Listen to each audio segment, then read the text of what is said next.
یہ افراط و تفریط ہے. مختصر بات کریں لیکن جو ضروری ہو وہ ضرور کریں. تو ایک بندہ اچانک آ گیا, حضرت ابو ہریرہ فرماتے ہیں, اور سیدھا سادہ بدو. امام غزالی نے لکھا ہے وہ آ کے کھڑا ہوا, سلام لی اور فوراً, کوئی اور بات نہیں کی, کہنے لگا یا رسول اللہ صلی اللہ علیہ وسلم بتائیے قیامت والے دن حساب کس نے لینا ہے؟ تو حضور صلی اللہ علیہ وسلم مسکرائے, چونکہ اس نے حال چال بھی نہیں پوچھا, سیدھا سوال ہی کر دیا نا, تو کس نے حساب لینا ہے؟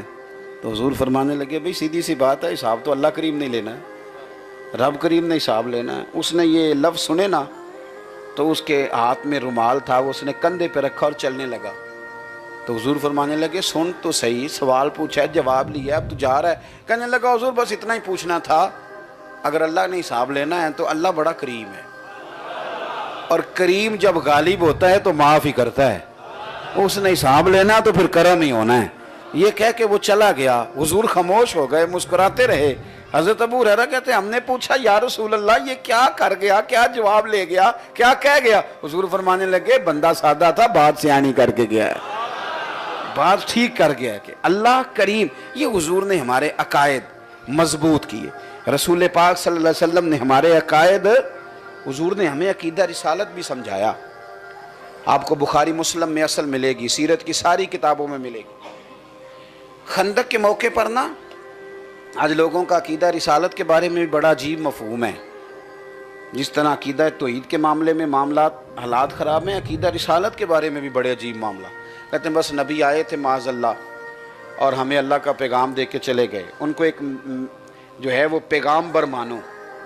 او خدا کے بندو, یہ اللہ کا پیغام تو لے کے آئے ہیں, پر رب کا پیغام بغیر ذات مصطفیٰ کے سمجھا نہیں جا سکتا. اس کو سمجھنے کے لیے حضور کی محتاجی ہے امت کو. حضور کے بغیر اللہ کا پیغام سمجھا تو آپ یہ جو کہتے ہیں نا کہ معاذ اللہ وہ ہماری طرح بشر ہیں, دے کچھ نہیں سکتے, کر کچھ نہیں سکتے, یہ آپ عقیدہ رسالت کے بارے میں آپ کے نظریات ٹھیک نہیں ہیں. آپ اس کو ٹھیک کریں, ان کو مضبوط کریں. نبی پاک صلی اللہ علیہ وسلم خندق کی جب کھدائی ہو رہی تھی تو حضور بھی اس کھدائی میں شریک تھے.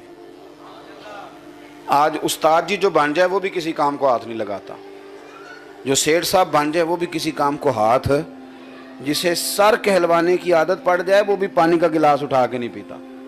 حضور سید عالم صلی اللہ علیہ وسلم اپنے دست مبارک سے خندق کھود رہے ہیں, ایک چٹان نہیں ٹوٹتی تھی تو صحابہ نے کہا حضور نہیں ٹوٹتی, فرمایا کدال مجھے دو. کہتے ہیں ہم نے حضور کو دی, سمجھے تھوڑا دیا. کہتے ہیں حضور نے ایک ہتھوڑا مارا, جب ہتھوڑا لگتا ہے نا پتھر کو تو تھوڑی سی نا چمک نکلتی. کہتے ہیں حضور نے ہتھوڑا مارا تو فرمایا لو بھائی ہتھوڑا یہاں مارا ہے, اور فرمانے لگے لو بھی اللہ نے ملک کے شام کی چابیاں مجھے عطا کر دی, لو کنجیاں مل گئیں, اب شام بھی ہمارا ہے, یہ فتح ہو جائے. دوسرا تھوڑا مارا تو فرمایا لو بھی رب نے یمن کی چابیاں بھی دے دی. یہ نبی کی طاقت ہے, یہ پیغمبر کی. حضور فرماتے ہیں کہ ہمارے خالی ہاتھوں کو خالی ہاتھ نہ سمجھو, یہ تو ملکوں کے خزانوں کی چابیوں سے بھرے ہوئے ہیں. تیسرا تھوڑا مارا تو فرمایا لو بھی شام کی چابیاں بھی اللہ نے دے دی.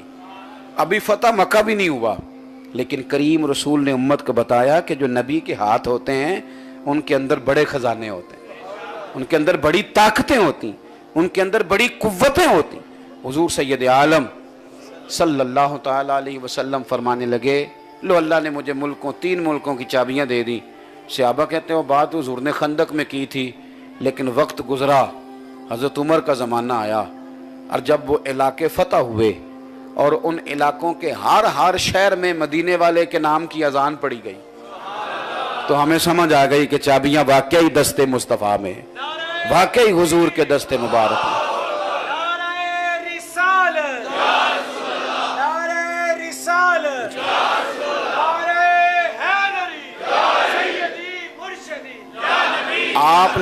آپ نے اپنا عقیدہ توحید بھی مضبوط رکھنا ہے, عقیدہ رسالت بھی. اور دیکھیں جس طرح کی تربیت حضور نے فرمائی ہے اس طرح کا عقیدہ. صحابہ کے بارے میں بھی عقیدہ ہمیشہ مضبوط رکھیں. میں آپ کو ایک بات عرض کروں, مجھے شکوہ اس بندے سے نہیں جو معاذ اللہ صحابہ کی توہین کرتا ہے, وہ تو ہے ہی بدبخت, وہ تو ہے ہی ملعون, لیکن مجھے ان سے شکوہ ہے جو کان لگا کے سنتے ہیں. یعنی جو کہتے ہیں میرے پاس کلیپ پہ آپ کو بھیجوں فلانے نے صحابی کے بارے میں یہ کہا ہے، تو میں کہتا ہوں اتنی جرت تیری، تو نے پہلے سنا ہے اب تو سنوا رہا ہے، اتنا تو جرت مند ہو گیا۔ ایسے بدبخت آدمی کی تو بات سنتا ہے جو جناب صدیق اکبر کے بارے میں بکواس کرتا ہے، ایسے لوگوں کی بات سنتے ہو جو حضرت عمر کے بارے میں غلط زبان استعمال کریں، جو سیدہ عائشہ صدیقہ کے بارے میں غلط زبان، ایسے لوگوں کی ہم بات سنیں گے، اس طرح کے لوگوں کی بات سنیں گے۔ کو پتہ ہے سیدہ عائشہ کون ہے؟ کہ جن کی گود میں سر رکھتے تھے مدینے والے، سر رکھتے تھے، اور کریم رسول فرماتے تھے باقی اپنی ازواج سے کہ تم مجھے چھٹی دے دو، میں عائشہ کے گھر وقت گزارنا چاہتا ہوں۔ اب بات کو سمجھیں، اتنی بڑی ہستی اور یہ لوگوں کا رویہ ہے۔ اور آپ سن رہے ہیں، اپنا عقیدہ ٹھیک کریں، ٹھیک کریں۔ ہم تو بچپن میں چھوٹے ہوتے تھے نا تو ہمارے ابا جی ساتھ والوں سے ناراض ہو جاتے تھے، سگے چچا سے بھی، چھوٹے بچپن میں تو ہمارے دیہاتی بچوں کی یہ تربیت ہوتی تھی کہ کوئی آ کے کہتا تھا نا اندر سے کسی کو بلا دے، تو ہم کہتے تھے اسی نہ لڑے ہیں، حالانکہ اپنی ذاتی کوئی ناراضگی، یعنی والد کے دشمن کے گھر نہیں جاتے تھے، اور تو جناب صدیق اکبر کے دشمن کی بات سن لیتا ہے، حضرت فاروق اعظم کے دشمن کی بات سنتا ہے، عثمان غنی، عثمان غنی، پتہ یہ کون بندہ ہے؟